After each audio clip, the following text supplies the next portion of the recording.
Sabi ni Pinoy sa Perth. Mas nanggigigil ako kay Marbil nung hearing, hindi siya masyadong nagsasalita. Oo nga, parang hiding in plain sight. Ang hindi ko matanggal sa yung talaga tumatak sa isip ko, ang sinasabi ni General Torre, I invoke my executive privilege. Girl, kailan ka naging cabinet secretary? Ha? As DOJ Sec, pwede ba siyang i-cite in contempt? Wala pong exempt. Sabi ni VVVV, pwede bang Vium na lang tawagin ko sa inyo? May sariling batas eh. Si Boying, may sariling batas eh. Pinaghahalo-halo niya basta makalusot lang. Grabe sila mulyo doon. Boy sa Grabe, pare-pareho kayo ng mga sinasabi. Sabi ni Ma'am BM, in fairness, matalino si Amy, literal, si Dayon yun, humihiwalay ang utak sa katawan niya. Grabe kayo. Sige, magtawa kayo ngayon kasi mamaya seryoso yung usapan natin. Sabi ni Kyle, a show cause order is always part of protocol. They just omitted it in their previous hearings because it did not serve their purpose then. Now that it does, Chase just brought it back because it's convenient. So, actually, hindi kailangan na written ang show cause order. Ang importante, sabi ng Korte Suprema, ang importante is may due process. May pagkakataon kang mag-explain. Binibigyan ka ng pagkakataon mag-explain. So doon sa hearing ni Senator Amy, both Senator Amy and Senator Bato repeatedly ad nauseam kept asking Ambassador Lacanilaw for an explanation. Sabi ni Trinity, ba't po pinagtatalunan? O, klarong-klaro naman na patapang sila ngayon kasi hawak nila ang batas. Kasi importante pong pag-usapan ang kanilang paglalabag. Importante po na malaman ng taong bayan exactly what is going on.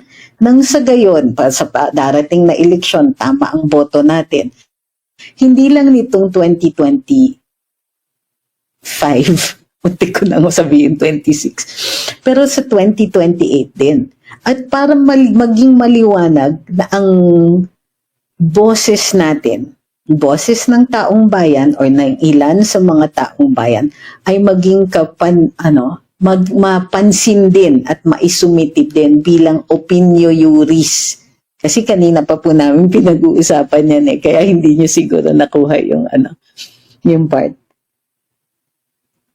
Sabi ni Suganas, para malaman ng taong bayan gaano sila kasinungaling.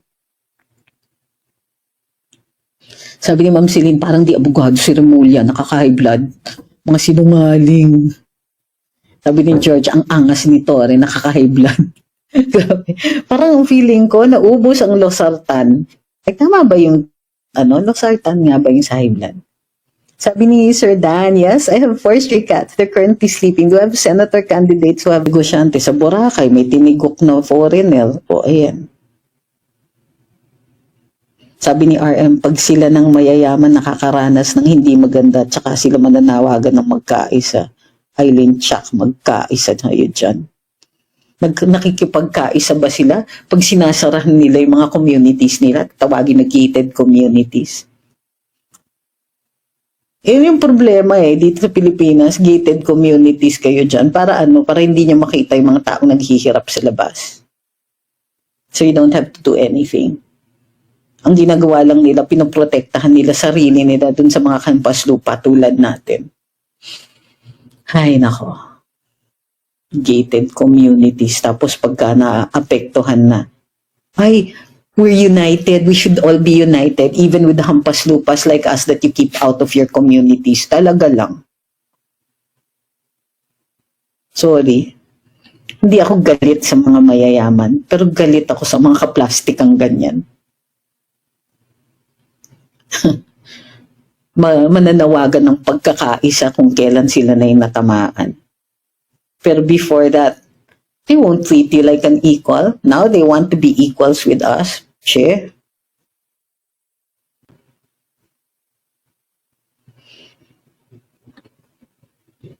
Sabi ni Kim Kim, sa mga mahihirap, hold-upper ang katapat. Sa mayaman, kidnap. Pag may laglag bala pa.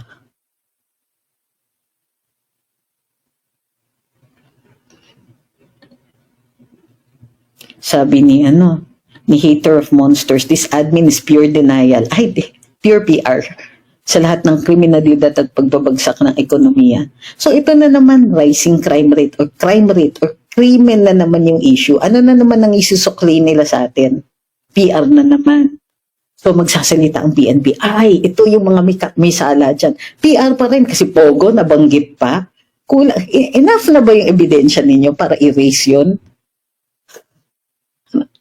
Ano ba, inuuna ninyo yung statements ninyo na minsan hindi nyo pa rin napag-iisipan ng mabuti. Every time we raise an issue, may magsasalita.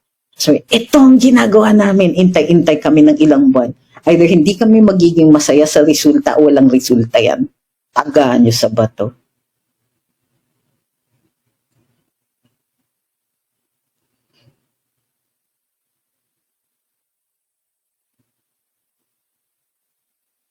Asa na ang 4P ni Torre sa kaso ng kidnapping at sugi kay FPRD lang applicable yun?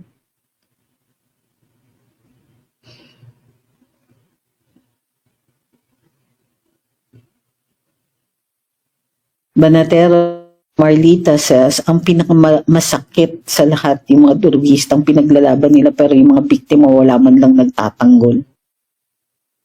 Hindi rin ginagawang ang mga witness. Ma'am Michelle says, watching from Leyte, yet nakakalungkot and truly disgusting, nahihiya sa ginagawa ng gobyerno, selective justice.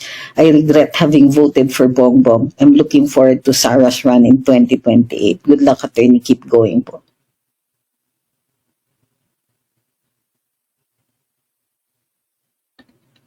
Sabi ni Dikyo, could it be na ginugurgur din nila mga possible dissenters sa hanay ng mga Chinoys?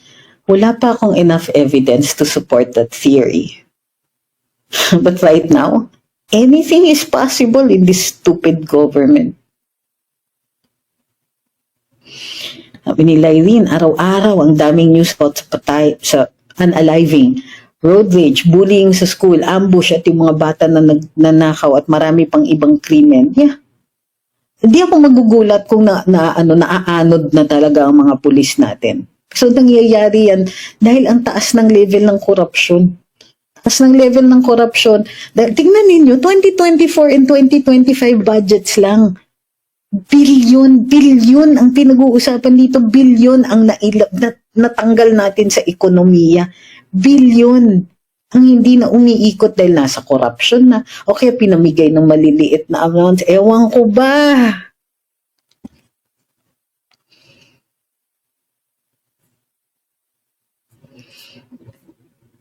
Minsan na-frustrate na lang talaga ako. Ito sabi ni MJ James, yung million drug mess na nasabat ng PNP 2023 na maraming involved na police connected sa EJK, isa pa yan. Sabi ni Cruel Time, babalik tayo sa tapong Pilipinas at maraming krimen uli.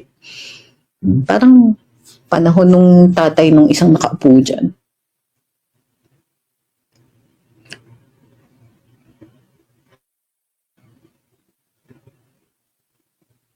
Sabi ni Zen, traitor sila.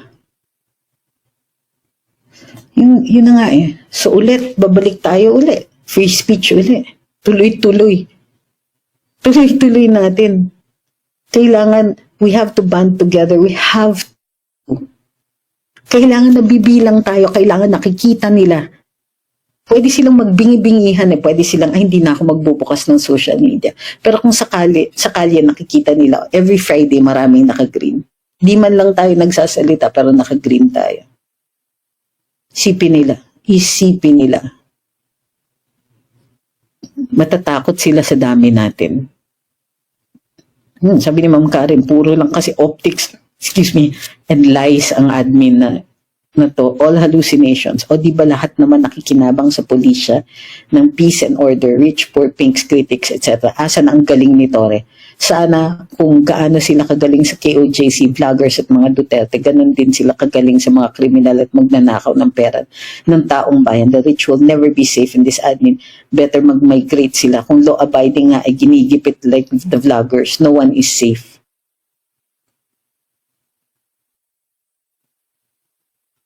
Sabi ni Pelagic, it's convenient for them to say it's connected with Pogo so that they can associate it with Duterte. But in fact, Pogo was here pre-2010 and as far as I know, it was run by some politician.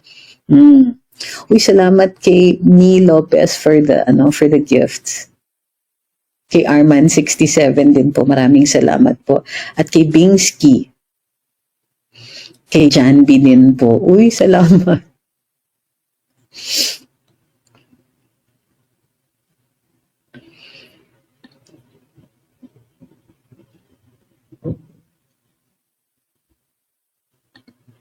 Sabi ni Limar, agree ako about Senator Amy. Mahirap kaya ang posisyon ni Manang Amy, nasa gitna siya between family and BFF. Pero mahalaga yung sinasabi niya, suicide bomber.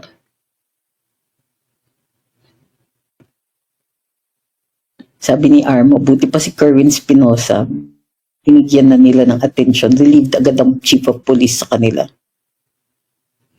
Sabi ni Jose Batute, promoted ka sa 3 stars di dahil sa nasugpo mong malalaking krimen, kundi tinapon yung best president that we had na kakasukang promotion.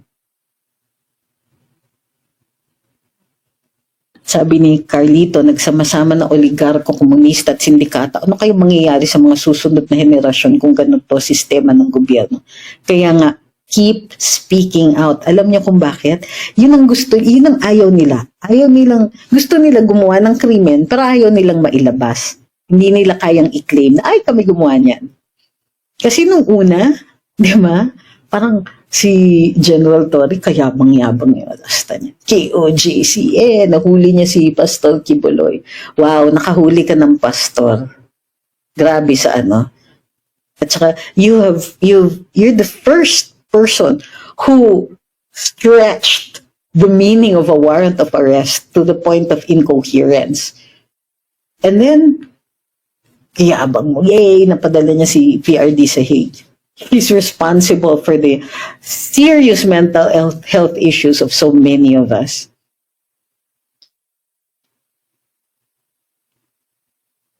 Ito sabi ni Reby, ang mga agrabyado ngayon, I assume na, alam ko yung sinasabi. Kung kayo sa Hague magreklamo, di ba hindi functional justice system natin? Don't expect solutions to your problems now. Baka sa ICC magkaroon kayo ng solusyon. Ganda ma'am ng sinabi mo, mag-vlog naman kayo, ang galing nyo. Tama yan. Manumbat tayo, tama yan manumbat tayo. Bakit tayo mag-hold back sa panunumbat ngayon? May karapatan tayo manumbat. Kayo talaga, binudol nyo kami into voting for you. O ayun, eto mga problema ng Pilipinas, ayusin nyo. That's part of the job. Ano, hihiga-higa na lang kayo dyan? And by the way, while we're at it, paki-explain nga yung pagdudugo ng bibig. Aba hanggang ngayon, wala pa rin explanation. Samantalang kitang-kita. And by the way, RTVM po ang nagpakita ng dugo na yan, nang nagsasalita siya tapos biglang dinudugo yung bibig. Paki-explain nga. Nire-require ng saligang batas na i-explain no, transparency ang requirement dyan sa health concerns ng ating presidente. Sa serious health issues, pero i-ignore niya na lang, nakita namin yung dugo sa bibig niya. Ano yun? Paki-explain naman. Para meron naman kaming libangan. Titignan na naman natin kung paano do the twist itong si Madam Claire.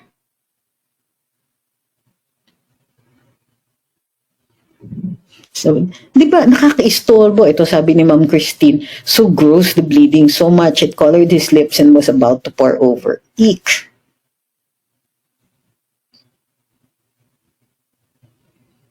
The bloody speech, sabi ni Hater of Monsters. Di ba, halo, pinag-uusapan na kayo. Ano, deadmahin nyo nun? Sabi ni View, kadiri, mag-toothbrush kasi.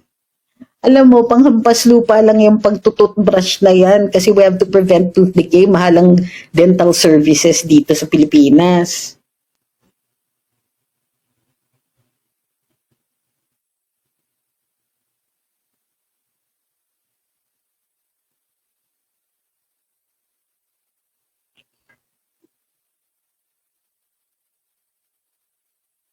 Qualify po ba to be the crime against humanity yung almost 50% na hunger sa Pilipinas? I think yung crime against humanity dyan yung pagnanakaw na nagresulta ng gutom. Hilig nila magpaano-ano dyan. Sabi ni Elma Bueco, merong task pero walang force.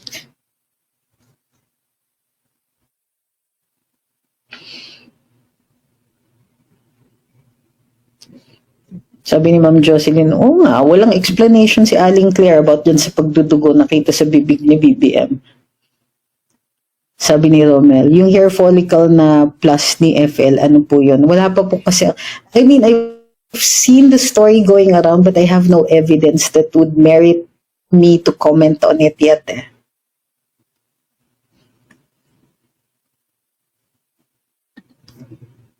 Sabi ni Ma'am Marie, hindi itinanggi ni Auntie Claire yung dumugo. Basta lang sabi niya, healthy si Bang. Kasi nakakapagtrabaho pa daw. Sus, may iwas pa more. Talaga, that's what you call a non-answer. So you have a non-press briefer pala.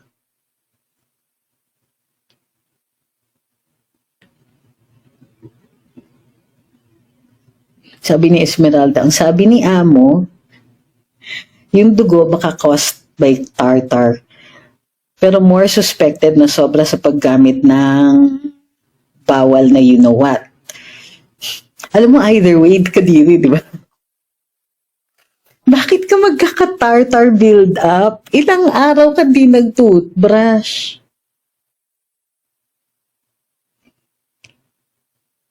Sabi ni Batang Northern Samar, oy, hi dyan sa Samar ha. Magpakasasa muna sila dahil nasa katungkulan pa sila. Kapag nawala na sila sa kanilang posisyon ay good luck sa isang tambak na kaso na kakaharapin nila. O nga eh, it might be easier. Sa dami ng mga haharapin nilang kaso, mas time efficient na yung mga mahistrado na lang ang pupunta sa kanila kaysa sila pa yung pupunta sa mga hearing na uubos ang oras sa kakabiyahe. Sabi ni View, mula daw tayo karapatan, sabi ni Claire, grabe siya, asaltado. Walang karapatan saan? Kumpletuhin mo, gusto ko yung kwento mo. Dr. Anne Claire said, BBM is okay. She also wants to know who specifically is asking for a hair follicle drug test. Hala, importante yung pangalan ng taong humihingi. We're back to accuser must prove. That can't be. We need to know the leader. Exactly. Hindi nag-a-apply ang accuser must prove pagdating sa health concerns ng ating Pangulo. Transparency is what the Constitution demands. And no, it does not speak about any due processes there. It is owed to the people. Pakisabi nga, sabi ni Ma'am Ortinda Yak, utang sa taong bayan yung transparency. Pakipaalala lang po sa live feed ni Attorney Claire. She cannot say na, sino yung hihingi? Kailangan nyo munang patunayan. Hindi po ganun yon pagdating sa health issues. Naku, pinag-initan na naman si Eden Santos. Sabi ni Jelly Bean, na mag-request ng hair follicle test tapos pinag-initan ng net 25. O di ba kaloka? Baligtad po, pag health issues, transparency.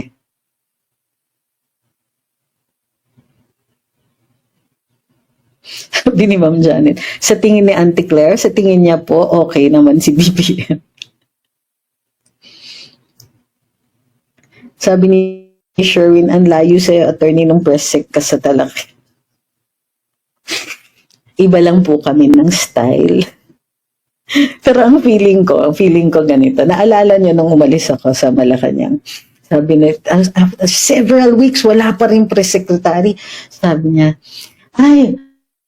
kinikilatis namin na mabuti, naghahanap kami yung talagang journalist naman. O sino yung nilagay nila si Attorney Chelo, na hindi naman talagang journalist, kolumnista, pero hindi talagang journalist.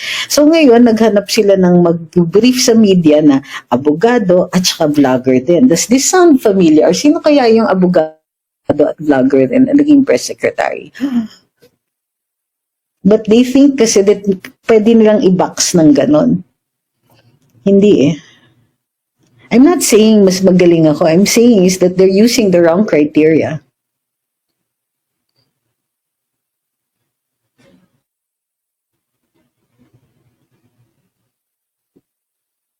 Sabi niya wala daw karapatan manghingi ng drug test sa Pangulo. Nako, isa na namang karapatan ang nawala sa atin.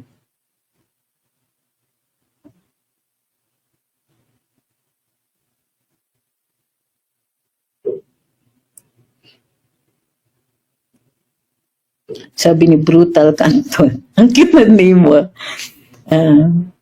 Tapos yung picture pa niya, the Endgame Noodles. Grabe, ang galing Sabi niya, Brutal Canton. Si Eden Santos na lang nakikipagbarda harap-harapan Oo nga Sabi ni Mi, do you remember Batibot Kids Show? Ganun magsalita si Auntie Claring. Sabi ni Kim, ala daw po karapatan mag-toothbrush. Happy toothpaste na lang po. O nga, no? Ipagtabi nyo nga yung bleeding gums issue ni Presidente at saka yung statement ni yung may-ari ng Happy Toothpaste.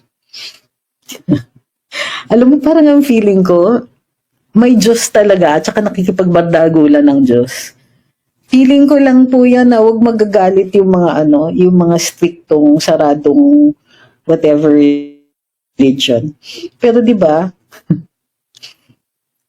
Nagsalita si Happy Toothpaste, dumugo yung gums ni Presidente.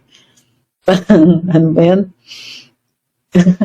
Ano ba, mahaba yung listahan ng mga ganon. Kung meron kayo naaalala, yung basta may sinabi tapos may nangyayari afterwards. Sabi ni Pobreng Pinoy, yung di pa po nagla-like, tas kamay at pindutin na po ang like.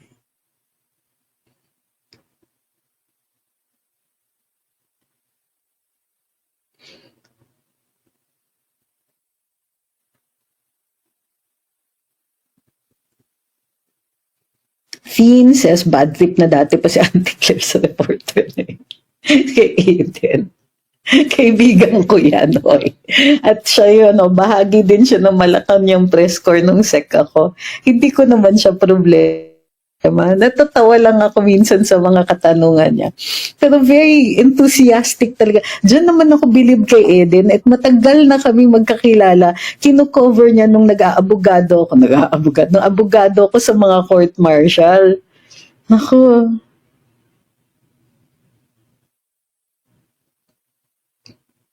Sabi ni Ma'am Leda, may Diyos po talaga. Hindi naman question kung merong Diyos o wala. Naniniwala ko may Diyos talaga. Pero ang feeling ko itong Diyos, nakikipagbandagulat na to.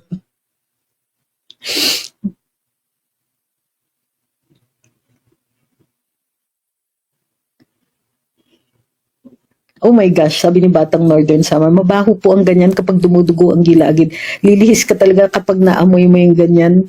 Klase. Na-conscious tuloy ako, inisip ko, kailan ba ako last na, hindi nag-bleed yung gums ko habang nagsasalita.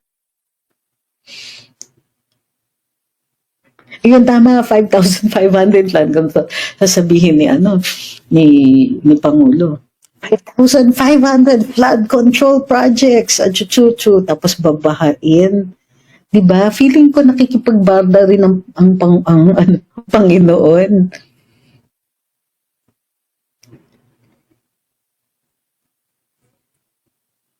Tapos, di ba, yung sasabihin niya, ayan, ako po ay umiikot, pupunta sa ibang bansa at ibinibenta natin, hinihikayat daw niya na mag-invest dito, foreign direct investments. O ano nangyari?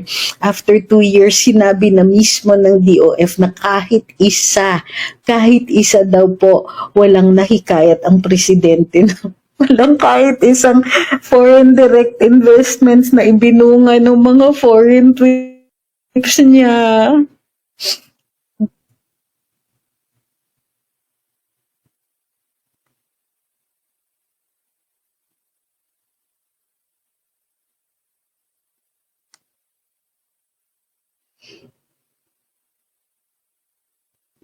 Ano yung GL? Grabe siksikan sa GL. Ano yung GL? Ang daming customers. Crime rate down. Nanyo.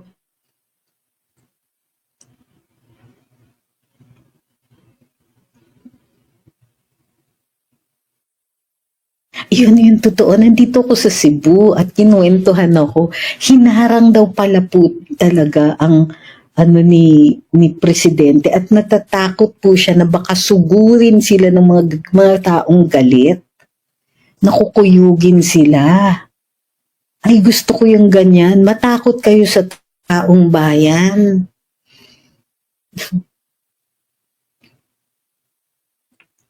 Sabi ni Ma'am Karen, aalarma na po ako sa sinasabi nilang yung katagang sinusuri, pinag-aaralan. Last na binusisi, budget at magic by scam. Next pag-aralan ng tagapagsalita. Poof, a philosopher Auntie Claire said, she said na need pa ebidensya na addict bago magpa-hair follicle test. O di ba, bukano siya, I died laughing. Ano ba yan? Sinasabi, kailangan may ebidensya na addict siya para ipa-hair follicle test. Seryoso ba yan? Totoong sinabi niya yan? Grabe naman kayo. Baka naman nag-exage. Oo nga ito. Tama, naalala ko, pinoint out ko to, sabi ni Mami. At hindi kailan pa naging accomplishment at pagkukolekta ng basuran ay binabalanda niya sa kanya.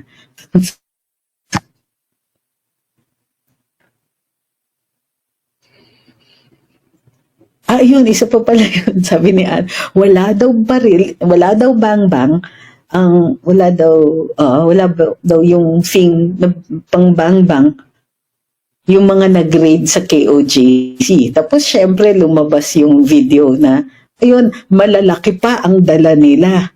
Sus ko, pag nakapagbardagulan talaga ang Panginoon sa'yo, kawawa ka.